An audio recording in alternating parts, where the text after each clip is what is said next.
Hello and welcome back to the Spinnin Backfist MMA show. It is Robbie Fox and Big Ev. We are here to talk about UFC Columbus, which took place over this past weekend, where we almost failed at our first parlay, but we didn't because our new king, Ilir Latifi, unfortunately had to pull out of his fight. It made the bet rendered useless, basically. It was voided. Everyone got their money back, and we stay undefeated, Ev. And still. And still. Never lost. Never will. 3-0. Never lost. 3-0. We'll obviously be back with another parlay this week. Is it this week, UFC, or do we have a one-week break? We're off this week. No card this week. Because of WrestleMania break. We talked about that. The Final Four, damn, yeah. That sucks. I mean, WrestleMania will make up for it for me, but, like, we're on a UFC train right now. Final Four. True. For me, All that's right, up fair enough. Saturday, so would have been tough to compete with the two of those. We just saw a pretty good UFC Columbus card. I thought it was awesome seeing it in a place where we talked about this last week, didn't have UFC for 13 years. So as soon as the card started, pretty much from the prelims on, the place was packed. The place was rowdy. They were cheering for the early prelims. We had some great finishes in the early prelims fights. We had some great fights overall. And it wasn't a UFC London card. It wasn't earth-shattering.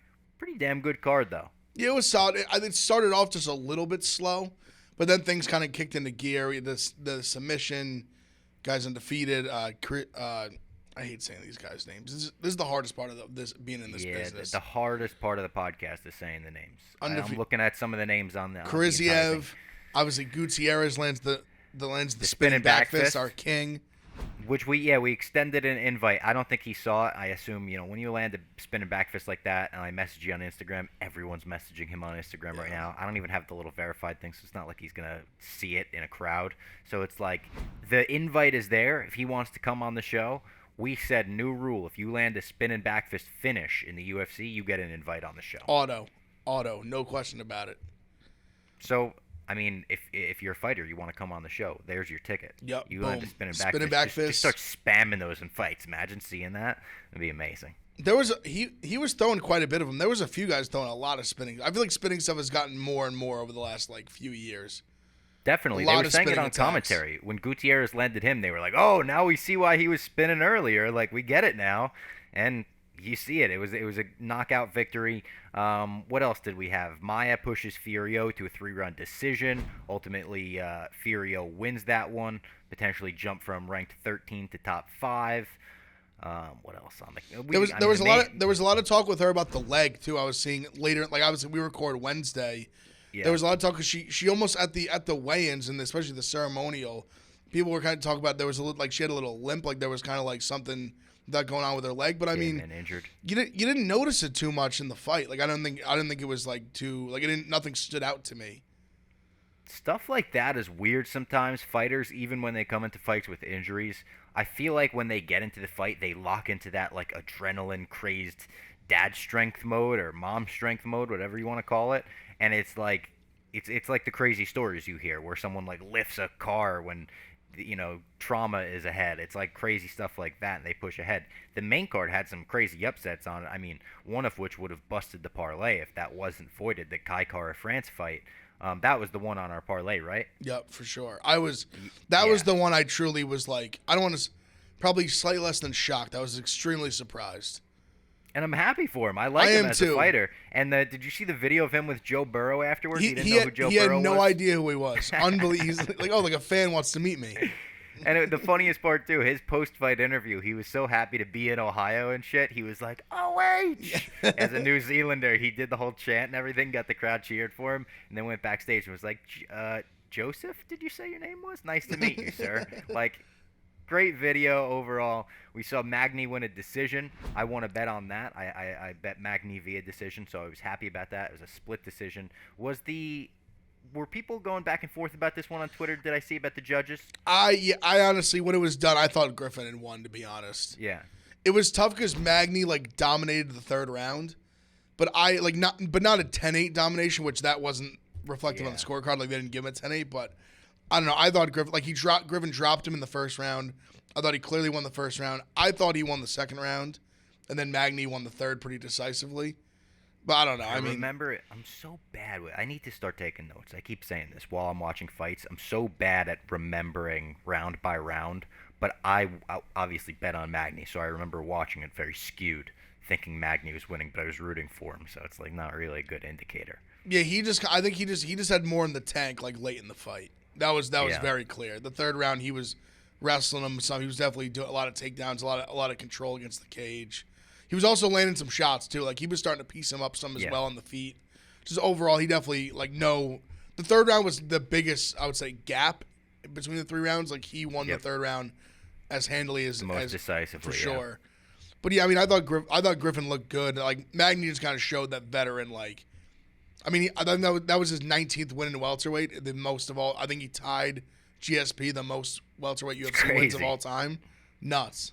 That's a crazy stat. That's one of those like you would never expect Magny to be in that 19. position, That's a but lot of fucking wins just in the UFC period.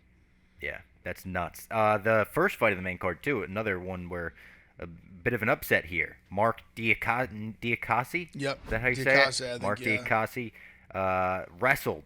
Actually, we saw in the opening fight, we saw someone wrestle to win a fight, and then we saw in the main event a wrestler change up his style in the opposite way to win a fight. It was an interesting, unpredictable card in Columbus, and he took the Slava Claus down, unanimous decision. Yeah, I mean, it was a dominant performance. I mean, he looked like a huge favorite. I mean, he had nothing for him on the ground. Like he was taking him down. He was keeping him there long periods of time. That he didn't really. Do you know what the odds on that one were? He was a pretty big underdog, He right? was. It ended up. It was closing towards like the final. Like once it went off. Like I think he closed at plus like 120. Oh, okay. So it ended up not being crazy. I think Schlav opened like more like minus like 165 ish. All right, that's not as. So it was definitely being bet towards Diakase's favor. Yeah. But I mean he looked like a massive favorite in that fight. I mean Schlav had nothing for him. Yeah. The Kai Kara France fight, which we already touched on, that was a bigger underdog fight, like odds-wise at least. Askarov wins round 1, France wins round 3. Third round is the closest one. It goes to Kai Kara France. I did think Kai Kara France won. And after the fight, you could kind of see it in when they were just standing there and they did the split screen of like who's going to get their hand raised. You could see it in their faces. One was like a fake confidence, and Kai Kara France was just like, no, I know I locked that shit up. Yeah, it was for me like watching it. So after the parlay got canceled, I dropped a bomb of a parlay on Askarov, Grasso, Blades. So it was like I was watching it. I wouldn't say skewed. Like I thought it was clear, like 1-1 through 2. In the third round, I definitely even like watching it. I thought it was like really close, but I just felt Kai was just like way more active and like more just like pushing the pace and just all that, like just walking him down kind of. So I wasn't confident. Like when it went to the judges, I was like, Kai's probably gonna get this decision. Yeah, did you see the video of Adesanya watching it? He posted that on his channel. I didn't see that yet. I need to because I'm a big fan of his YouTube. I like watching his like watch-alongs. He's got a good YouTube. Like fighters are starting to get much better at that. Obviously, like the most personable fighters, the most interesting on YouTube and stuff. It's like Adesanya, Patty, Bisping's got a funny YouTube now. Like Chael, which Jesus Christ, the Chael story that is now coming out is pretty bad. Seems pretty bad in Chael's face. But that's all still like I don't know what to believe. I don't know what. I haven't even seen the bad side of it. I had seen the lawsuit against Chael is pretty bad. I It had seen alleges some that, mumblings of like that it wasn't as maybe he wasn't as much of a hero as we initially thought. But I don't. Yeah, I haven't seen anything. I don't even really know to speak on it. I haven't seen like what even was. Allegedly, you know, the initial story we heard was that he was defending his wife. Maybe someone did something to his wife. Now, what we're hearing in the lawsuit, at least, is that allegedly his wife was asleep in her hotel room during the whole incident, which it would be a real bad look if so. And the lawsuit alleges that he like threw this guy up against a wall, punched him, and then elbowed him while he was on the ground. Then threw his like 5'3" wife up against a wall in the hallway and like punched her in the face. Yikes. And the quote from the guy is like, "I thought our kids were gonna like wake up tomorrow as orphans or something." Like, Wow. I don't know what to believe. I don't know what's true. Chael's story is obviously much different than the lawsuit story, but I assume we're gonna get a lot more details on that in the coming months. Like this went from a situation where a lot of people were kind of applauding Chael to one where people were eyes opened very quickly, and the rumors are that maybe sleeping pills were involved or pills in some way.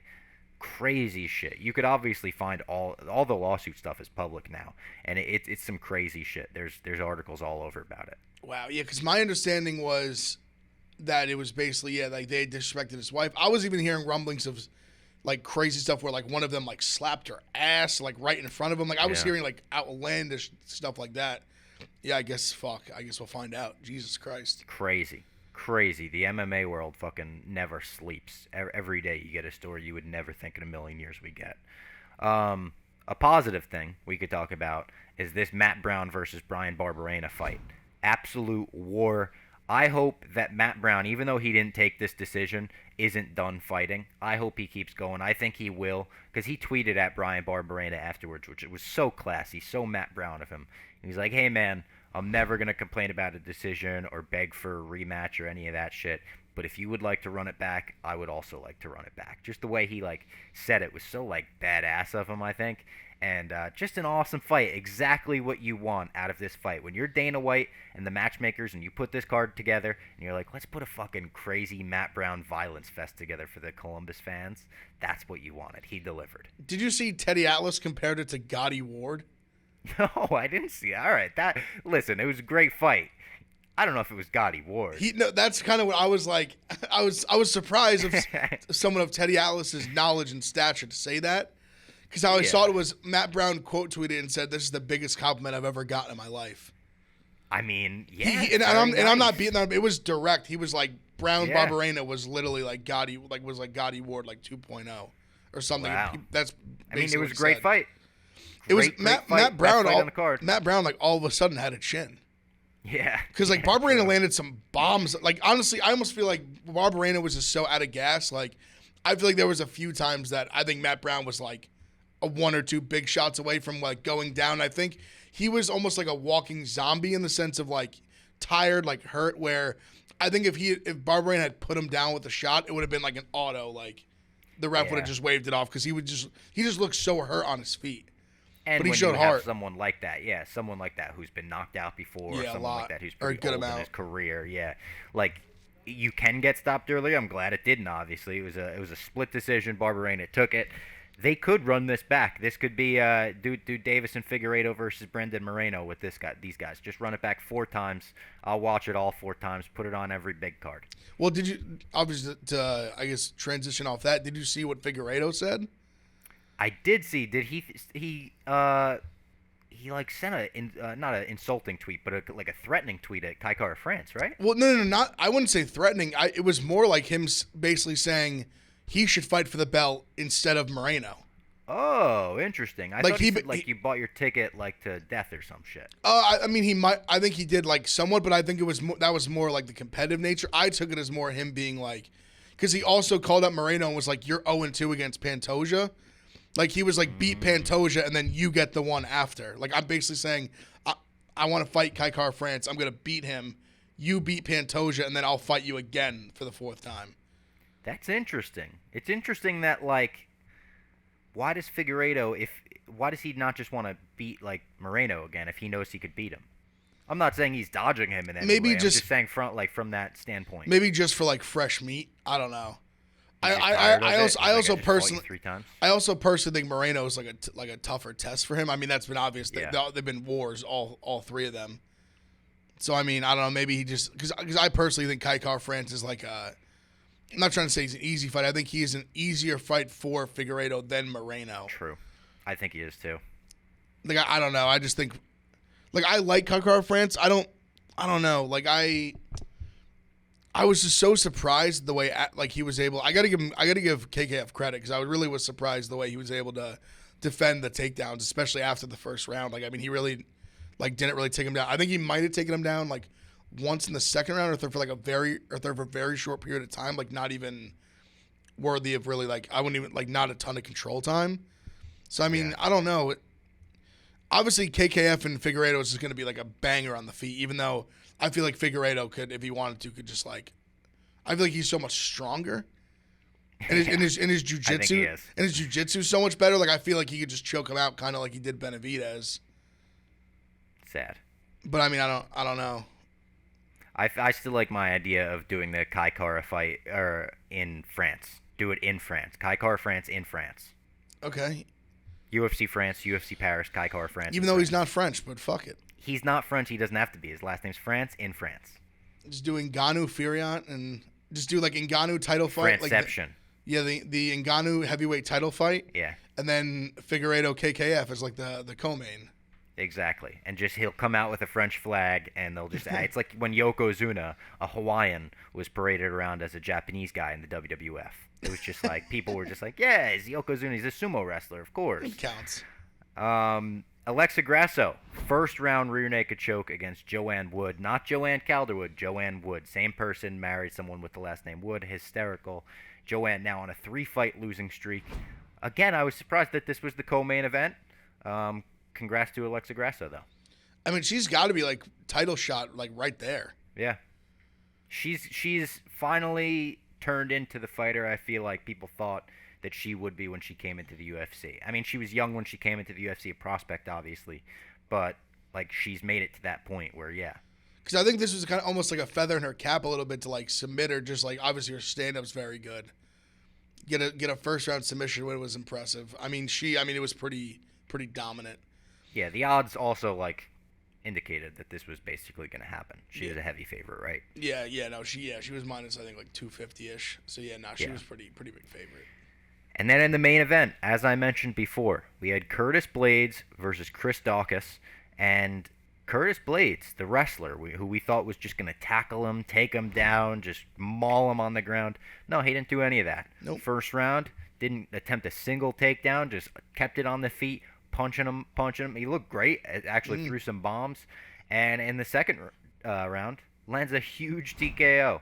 Didn't attempt a takedown there either. Whole fight, no takedowns. I posted the Nate Diaz meme, changed it up a little. Oh, you're not a wrestler now? I didn't realize that, Curtis Blades. But hey, he said a couple fights ago, I think he said he wanted to like display his striking more, and he was like upset that he didn't. You displayed it here, Curtis Blades, and it fucking paid off. For sure. I mean, it was a massive shot he landed. Great timing too. Daukaus was like throwing a punch, kind of like he almost kind of like walked into it. He just connected like just square right in his nose. Yeah. I think Curtis Blades is just way more athletic than him. Yeah, Daukaus is in like I see Daukaus in a very weird spot where I think he's clearly a top 10 heavyweight, but I think that's like it. Yeah. Like I mean, right now I can't see him getting further than that. No, because I think when you see his earlier fights, like before he fought Derek Lewis, I mean, when you gave him unranked guys or guys in that like that 9 to 15, he like ran through them.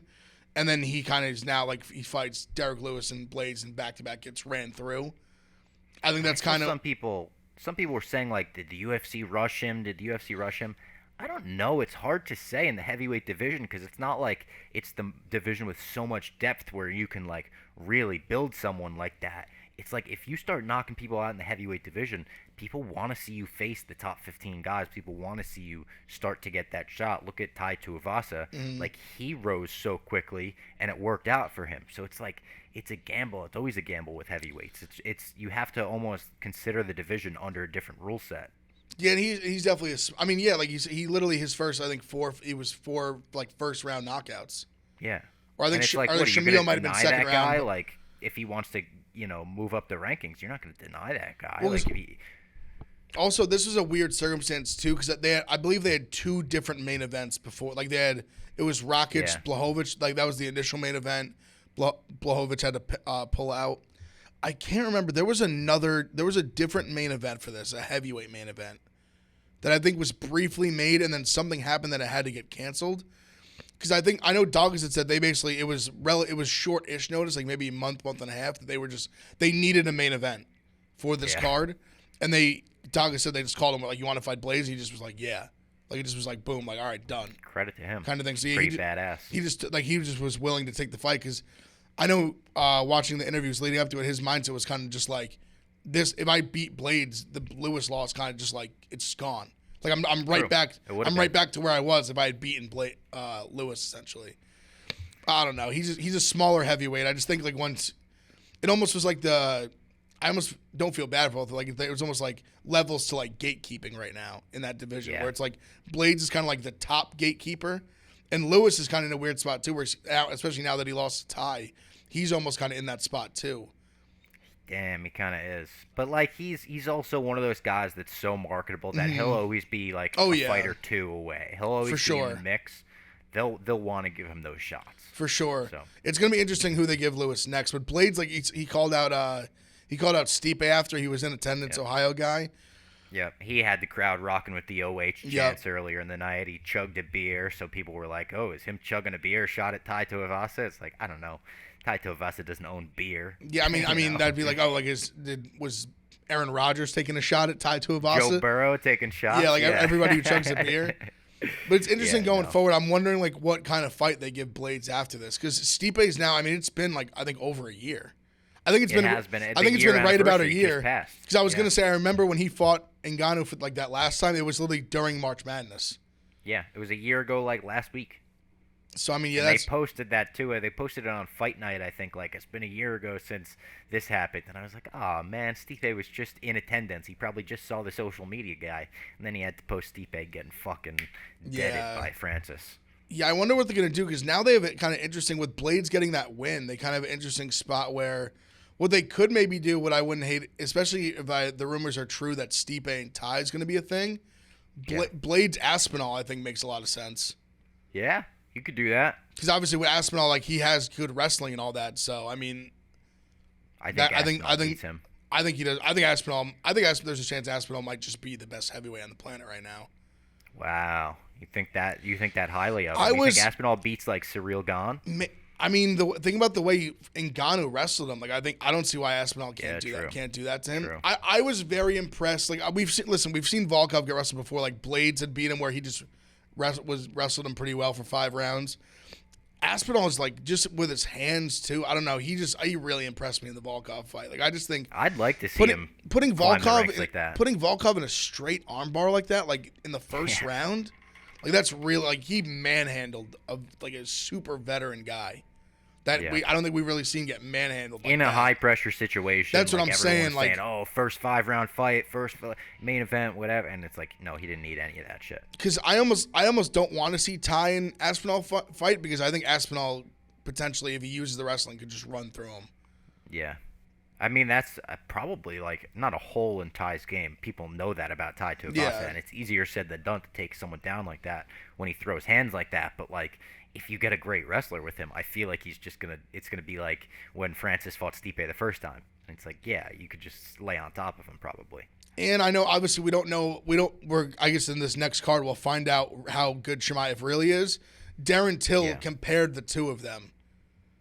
Like he obviously been training with Hamzat for a while, and he said he's like Hamzat is everything, because he's trained with Aspinall I think for a long time, and he kind of said he was like Aspinall and Chimaev are like cut from the same cloth, like they're just like a different breed of like fighter than he's like ever seen or like been around. That's a huge compliment. It was that plus like me just seeing him against Volkov, I was like there's a chance he might just be the best heavyweight right now, where like we just don't know it yet. I love that about MMA. I love those moments where you're like, the best fucking heavyweight is out there, or the best so-and-so is out there, and we don't know it. The best like fighter could be in a gym somewhere right now. I mean, that's what Chimaev is right now. Like I remember the first like just the first time seeing him, even though he was fighting like I think Phillips, who's like not great, and the first 3 guys he fought like aren't great. And even the Leech like isn't some like wrestler, but just the dominant fashion he's ran through these guys. Like I mean, you said, he got hit twice. He's Robbie, he's minus like 700 in some books against Gilbert Burns. The numbers is going crazy. The number is skyrocketing in Chimaev's favor. Usman wasn't that. I mean, not even close to that. No, he was minus like I want to say maybe like 250. I mean, I'd be curious to see. I think right now, generally, if they made like odds for Usman Chimaev, I think Chimaev would be the favorite, which is like crazy to say, but just from the trend that I'm seeing with him, like his odds gambling wise, I think he might be. And I mean, if he runs through Burns in the first round, I mean, he's fighting Usman for the belt after he fights Leon. No, like I said on the last show, I think I want him to, or one before that, I would want him to fight Colby first, and then Usman just to make like more fights at him. But I mean, if he just like dominates Gilbert Burns, it's undeniable. You can't deny it. Yeah. No. Let's talk some MMA headlines. Speaking of odds being made for fictional fights, we should get some odds in the Barstool Sportsbook for Chris Rock versus Will Smith. Because holy shit, the Oscars had a moment last night. I was watching live, see the screen freeze. I'm like, what's going on? My screen, I feel like it froze like before the slap because I didn't see the slap right away. And then I saw the slap, and then it like froze and muted completely. And we're like, what is happening right now? And you just see Will Smith like screaming at the stage, and you see Lupita Nyong'o behind him like eyes wide like, what is happening right now? I can't believe I'm stuck in the middle of this. It was almost like she realized she was on camera too, and was just like, I need to stay completely still, and if I stay still, no one will notice me. Like, it was, what a moment. It was over, everyone knows this is the biggest story in the world, but it was over a G.I. Jane joke where apparently, and I didn't know this, Jada Pinkett Smith has some sort of hair loss condition. Alopecia she has, which causes hair loss. I had no idea. I don't think Chris Rock knew that. I don't know he would make a joke about that if he knew that. And he said, like, oh, are you auditioning for G.I. Jane 2? Will Smith laughs for a second. Jada Pinkett does not laugh. She's like, rolls her eyes, like, has a stone cold face. And he just walked up. Boom! Dana White posted this on his Instagram. That's why we're talking about it. And because it's kind of MMA. Like, Dana White posted, like, Chris Rock has a chin. I saw Megan O'Leary. I did too. I was like, he ate that shit. Yeah, he did. I mean, he had his hands behind the back, kind of Masvidal style. People were saying real or fake. I think it was definitely real. Like, definitely real. But yeah, I don't know what there is to say about it at this point. But yeah, what a moment. One of the craziest moments in the history of live television. I argue we talk about it in Pick Central today versus like the Timberlake Janet like nip slip on Super Bowl. I think this is the biggest. I think this is crazier. Like, just he went up to like unscripted, like slapped a grown man in the face. And then at the Oscars, like the most snobbiest like yuppie event there is. Because that was my counterpoint to on Twitter of people being like it's fake. I kind of tweeted, I was like, I think if you don't think this is fake, your brain is, if you think this is fake, your brain is broken. Like, if you think the yuppie, snobby Oscars is going to allow what would legally be considered assault, and 2, dropping like multiple live F-bombs in like somewhat of a threatening manner, I was like, that's the last. Why would Will Smith sign off? Like, why would Will Smith ever agree to it? He looks like the craziest, unhinged lunatic in Hollywood right now. I counter that. Why would Chris Rock be like, I'll just get bitch slapped in front of America, in front of the world, the entire world? And no chance. Tell his reaction, like we talked about it a little bit right before we started recording. His reaction where he was like shocked, and then he like goes to almost say something and holds himself back, and he like flubs his words too. He's like, "We're here to give out a documentary." Award, the Oscar for documentary. Yeah, like he's like, and when Questlove accepts the award, which I felt bad for Questlove because he completely got his Oscar moment overshadowed. Mm-hmm. I love Questlove. His documentary was fucking awesome. It's on Hulu. You see Chris Rock in the background, just like looking around, like, what the fuck happened? How did that even happen? Apparently, they've already made up. I think Diddy. Is that true? Diddy said that they made up. He's like, yeah, that's in the past. I can confirm that. So, I don't know. I was wondering, like, is Chris Rock the kind of guy who goes backstage and he's like, I want to fucking smack the shit out of him now? Or is Chris Rock the kind of guy who's like, man, I want to give him a hug and ask what the hell just happened? I see him as neither. I don't think he's the. I don't think he's the guy. I don't think Chris Rock's the guy that's looking to fight. He's never. I mean, comedians usually aren't that type. Like they. Yeah. But I also don't see him as the type that's like, give me. I see him. He's more just like, what the fuck, man. Like I don't think he's going like, it's okay, Will, like come in. I didn't know if they were close. You know, like it's tough. And apparently, he brought up Jada during his Oscars monologue in like 2016, because someone dug up, like, there were tweets that said, like, Will Smith should have punched Chris Rock from 2016, and people were like, what are these fucking time travelers? But maybe it was a thing where it was like he brought her up a few times, she already didn't like him.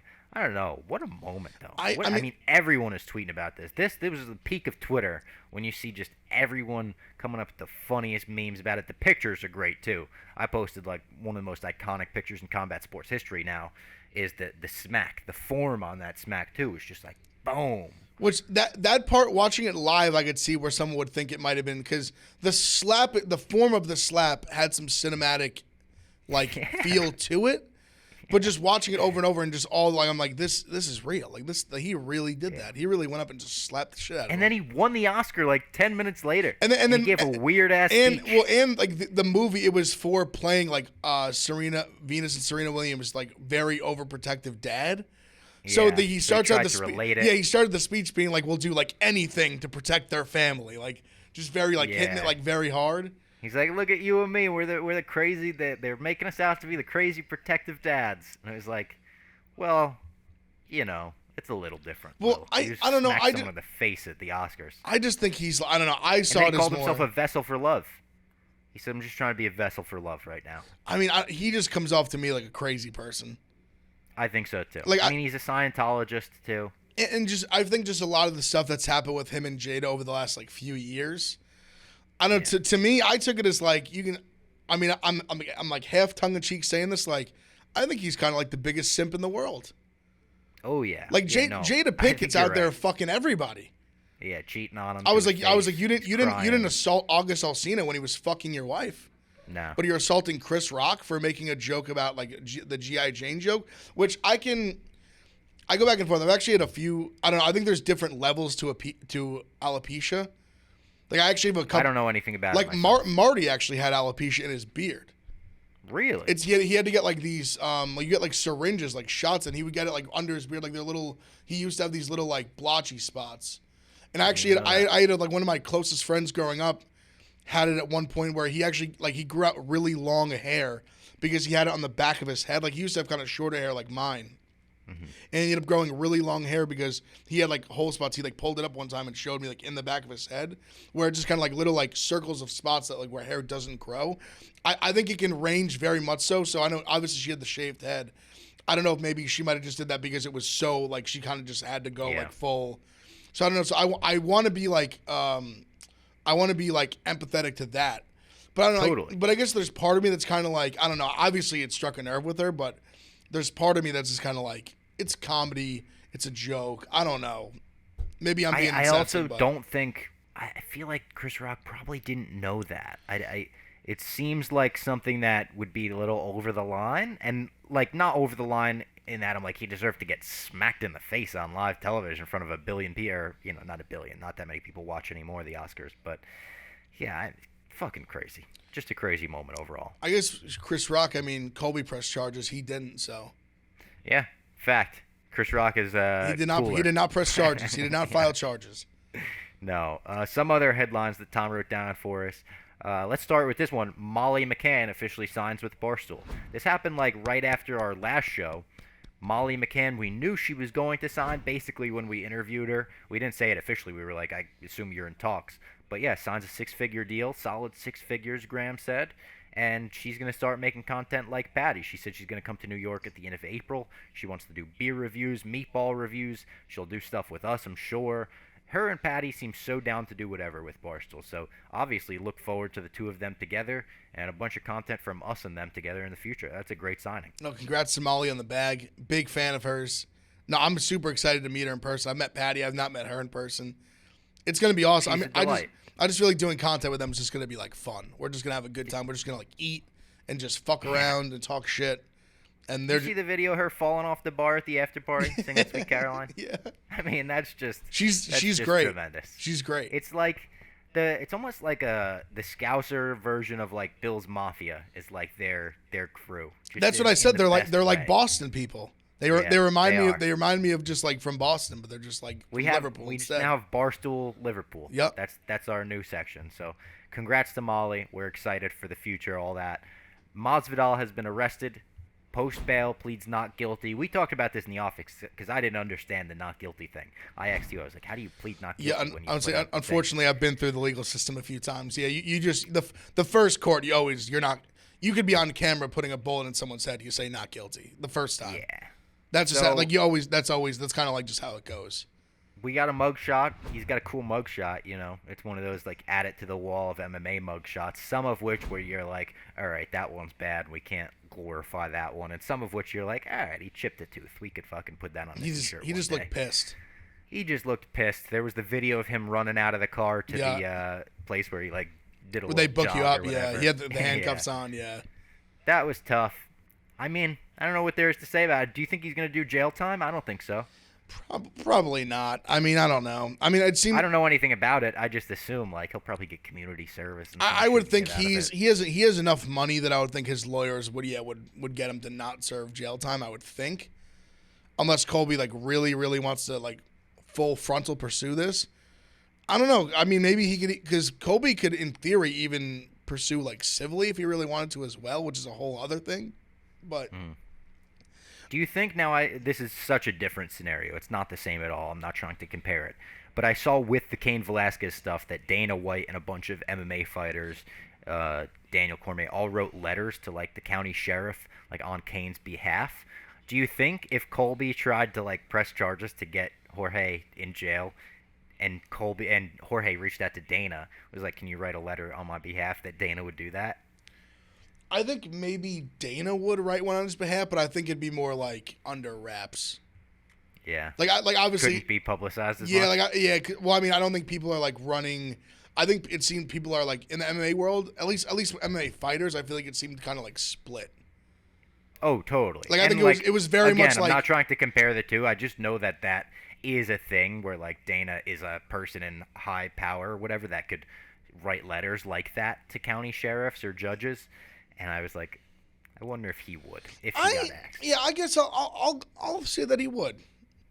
For Jorge, because I think Colby would hate it, but I think he would. Yeah, I think he would too. I think he wants to.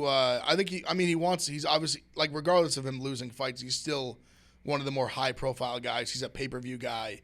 Like I think to a new deal. Yeah, like he just signed a new contract that they claim that Jorge's manager claimed would keep him with the UFC for life. Yeah. So I mean, I would assume he would want him back in the cage sooner rather than later. Be interesting to see what happens with that. UFC 277, Strickland versus Pereira, verbally agreed upon. Costa is pissed, thinks Strickland is ducking him. Costa, listen, after you get drunk for that style bender fight, he can never say anying, in my opinion. His career. I mean that, and he missed weight 4 different times. He had to. They kept moving the goalposts back. He ended up at 205 against. He wound up Vettori. changing the weight class and all and that. Vettori, that was really bad. Yeah, but like still, every time I hear his name, I'm just like, bro, you got drunk for your title fight. What are you talking about? Shut up. You're lucky you got a job. Yeah. I'm not. You should have been cut after. Yeah, no, I'm not a Costa guy. I am surprised by it because I thought Strickland had put himself in a place to go after like a top 5 guy, not to fight like another unranked guy. Even though I think they're trying to fast pack Pereira. I think Strickland's going to win this fight. So do I. Like I think he is too. I just think he had like from what I saw from Pereira in the last fight, like he looked good. Like Bruno Silva's we talked about, like he's a guy who's probably right on that fringe of top 15, probably in that 15 to like 25 range. I'd say for sure. Yeah. I don't know.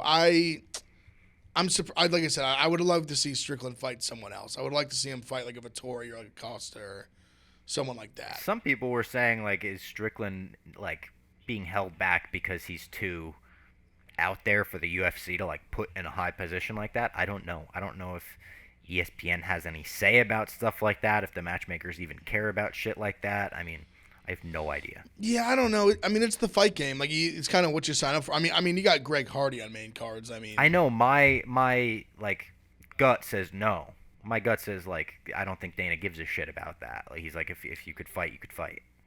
Cause I don't. Yeah, it just for me. Yeah, for me, it's just I don't know. I just think I was just so ready, and I just was convinced in my brain we were going to see Strickland against like one of these elite welterweights and like really see where he's at. But I don't know. I guess I mean Pereira's obviously like extremely talented, but I just think like him and I don't know. I just think Strickland just wear him. Like I just think he just jabs him to death. Like I just think he wears him out. Yeah. I think he potentially finish him. Maybe especially if it's I guess it'll be 3 rounds because it's going to be on a pay-per-view. Yeah, so it'll be 3. It's not the main event or anything. So if I had to get, it could be like the prelim highlight fight. It could be like the main event of the prelims. I could see that. I feel like that's got to be a main event or not a main event, main card. I mean, yeah, like I feel like that could be on like a, because I'm assuming 277 will probably be where like a what is that could be like the Usman Edwards. I could see being like the main event of that card, just in terms of it doesn't have a main event yet, does it? I think it's July. I think it's July 30th. Yeah. At the end, yeah, July 30th. So yeah, I mean, I could see that being the Usman Edwards card, and then I guess weight class up. Yeah, I mean, I could. That's the first fight made for that whole card. I'm on SureDog right now. I could see that. Appears as the main event right now. I could see that being like the third, like out of 5, that could be like the third fight. Yeah, third or I could fourth, see that maybe. as well. Or second, I mean, second or third on the card. Pereira kicked off the last card he was on, so it does make sense to just keep moving up, I guess. And finally, the final headline, kind of a dual headline here with Nate Diaz. Poirier tweeted that Diaz is retired. Poirier, I think, is losing faith that he's going to get this fight. And Diaz tweeted at Dana White and at Hunter, just at Hunter, not Hunter Campbell, who he was trying to tweet at, asking to be released. He said he wants to be released. They're not giving him fights. They owe him fights. Dana White said recently in an interview with Brett Okamoto, like, yeah, I'm going to give him a fight. We owe him fights, of course. Whatever. They do keep pushing it back, though, where I asked Dana in one of my last interviews, like, hey, it seems like the Poirier-Diaz fight is a fight both those guys want. Seems like the fans want it. Is that something you're interested in? And he kind of gave me like a, yeah, we'll look into it. So, not a clear answer, but what do you think about all this? So my theory that I've developed over the last, like, probably month or so is that I think, because I know I'd heard Dana talk about that he thinks they're going to sign Nate Diaz like a new contract.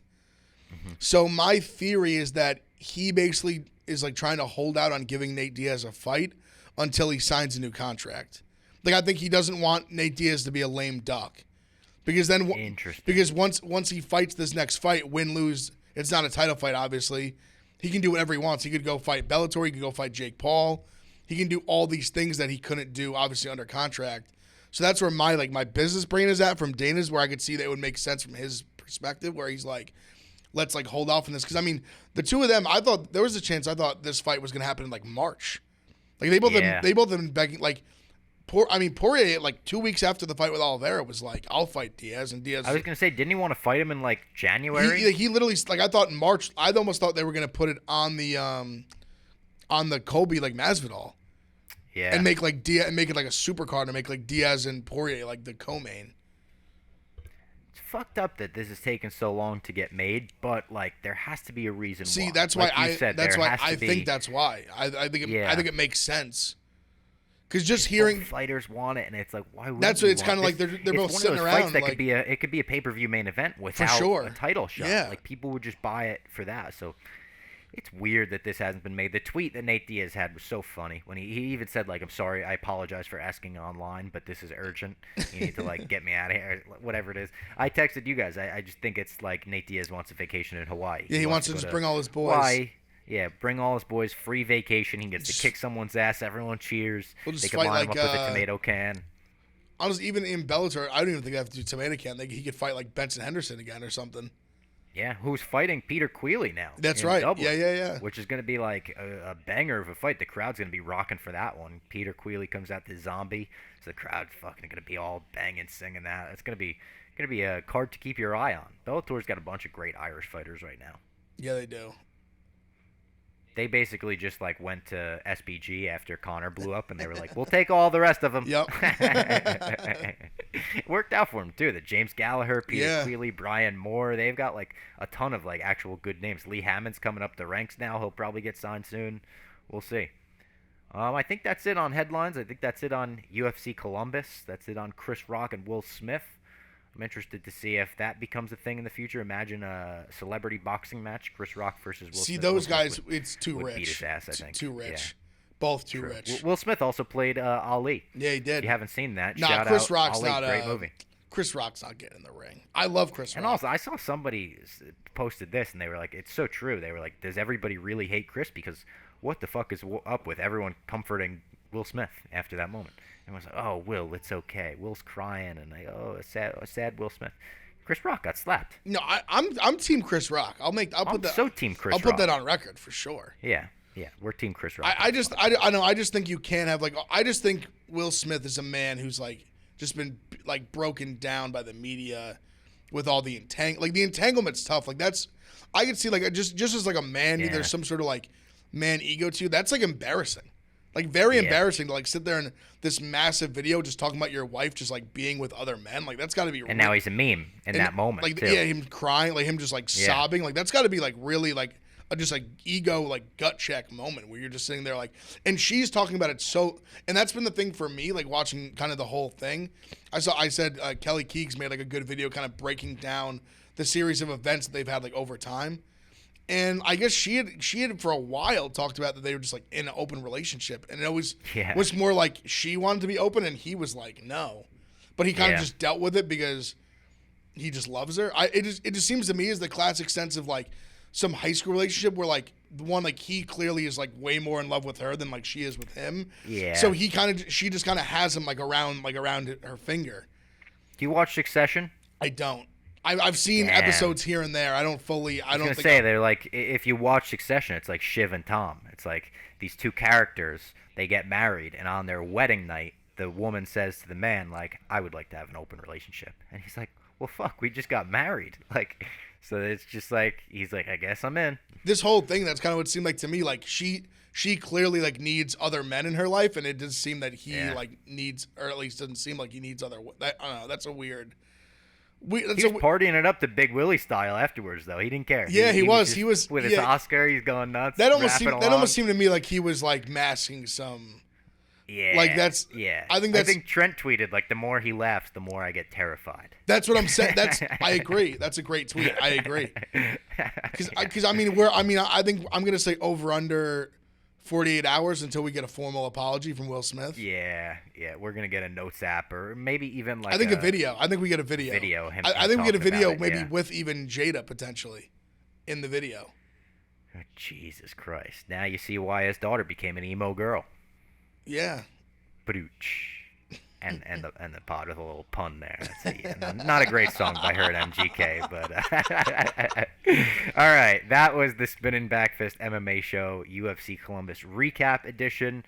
We will be back. I mean, follow along in the podcast feed. We now have a podcast feed. Obviously, keep following along on the YouTube feed.